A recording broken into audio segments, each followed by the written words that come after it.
Test micro 1, 2, test micro 1, 2, test micro 1, 2.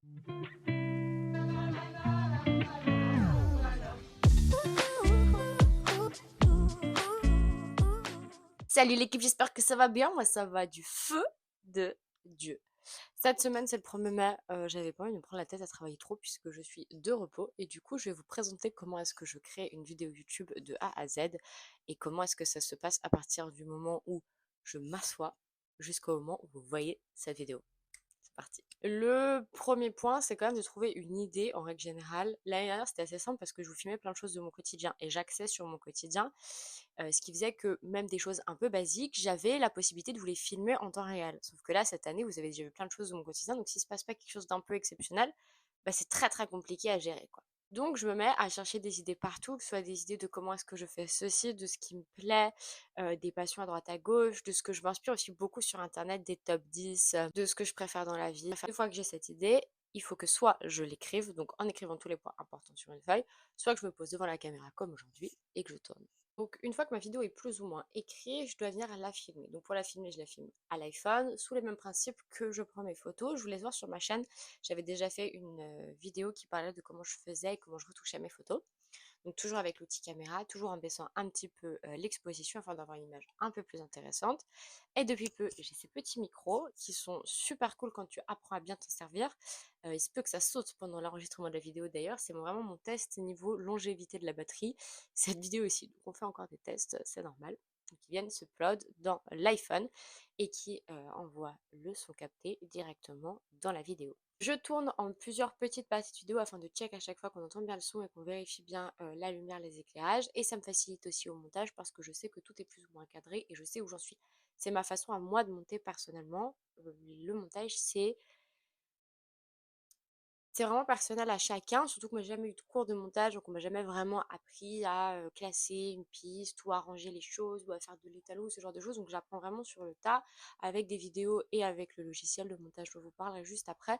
Donc c'est sûr que des fois c'est un peu plus complexe que si j'avais eu une formation, mais bon, ça s'améliore. Quand on voit la première vidéo, on se rend compte que tout a changé. Une fois que c'est fait, moi je travaille le montage avec ma tablette. Et comme c'est un iPad et que mon téléphone est un iPhone, les données vidéo, musique, etc. passent de l'un à l'autre avec l'iCloud. Donc j'attends juste une quinzaine de minutes que tous les fichiers soient bien enregistrés sur l'iCloud et je peux les récupérer sans transfert sur la tablette, ce qui m'évite d'avoir une perte de qualité. Au tout début de la chaîne, comme je travaillais pas encore avec la tablette, j'envoyais mes fichiers en transfert ou en Google Drive sur mon ordinateur, ce qui perdait un petit peu de qualité. Et quand on voit que YouTube compresse encore ta vidéo derrière, c'est vachement triste.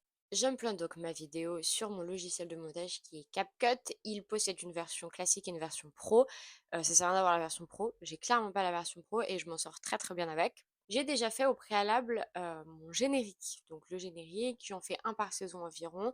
Et je le fais sur un logiciel dont je n'ai plus le nom, qui est un site internet, je vous le mettrai quelque part, qui est ultra ludique. Pas ludique. Vous savez, un truc quand on le fait sans réfléchir. Je sais plus le terme encore, mais qui est ultra simple d'utilisation et j'essaie de varier un petit peu les plaisirs en gardant un truc logique entre le générique de début et celui de fin. Tout au début de ma vidéo, vous voyez en règle générale un petit fail ou un petit raté ou un petit test. C'est vraiment ce que je tourne pendant la vidéo. Je me prends pas exprès un temps à me dire qu'est-ce que je vais mettre, etc. Non. La musique de l'intro n'a jamais changé. C'est une musique libre de droit et je ne sais absolument pas d'où elle vient. C'est Thomas qui me l'a trouvé à l'époque quand on était confinés ensemble et que je montais les vidéos des vlogs confinement. Ça n'a jamais changé et je l'aime trop. Je trouve que c'est la parfaite pour mes vidéos, ça donne le bon sens.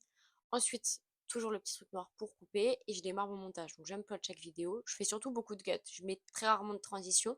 J'aime bien juste ouvrir un peu l'image et la resserrer. Je trouve que ça rajoute un peu de dynamisme. Mais je suis pas fan de toute cette transition chlouk, chlouk, chlouk dans tous les sens avec des trucs blancs qui tournent, des agrandissements à outrance. C'est vraiment pour vraiment couper les parties et pas pour rajouter plus ou moins de choses à l'écran. Je trouve que ça sert à rien de rajouter pour rajouter. Euh, donc c'est sans explication et sans gif de partout et sans bruitage à outrance.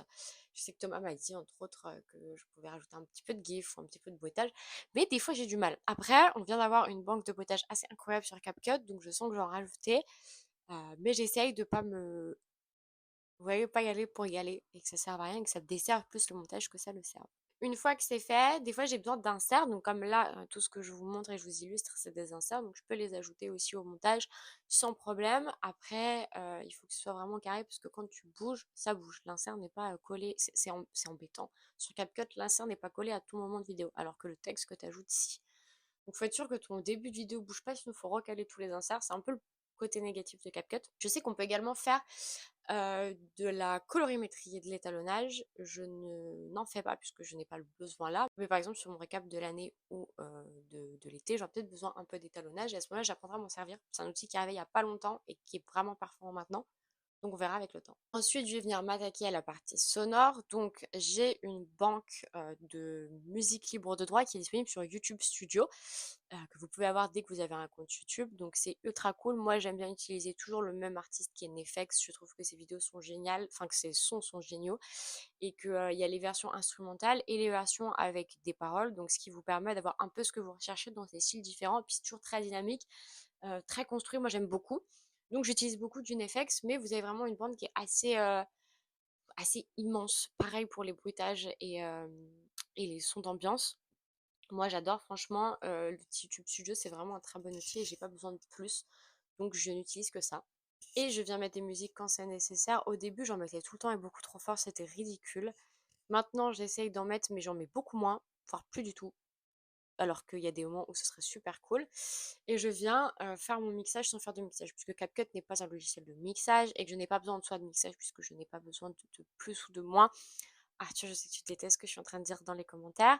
D'ailleurs, en parlant de commentaires, la couleur de cette semaine dans l'emoji est un marron et la lettre est la lettre Z.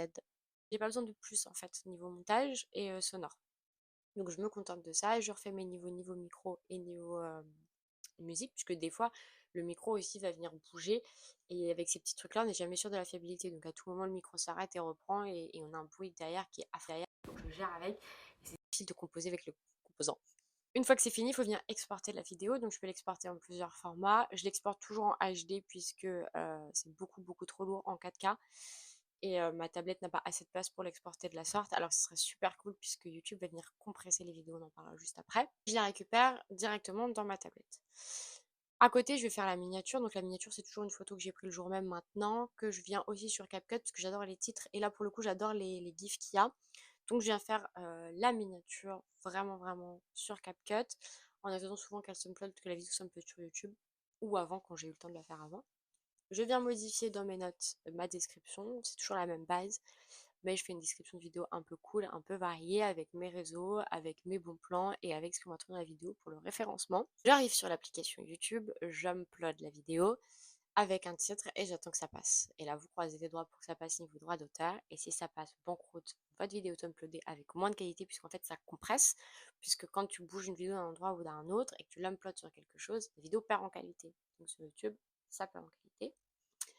Et enfin, une fois que c'est sorti, je viens faire la promotion sur les réseaux et je vous pousse à regarder et à liker très fort cette vidéo. Donc vous likez, vous commentez, vous partagez, vous souscrivez à la chaîne. C'est super important puisque Tata Lisa aimerait bien avoir autant d'abonnés sur YouTube que sur TikTok.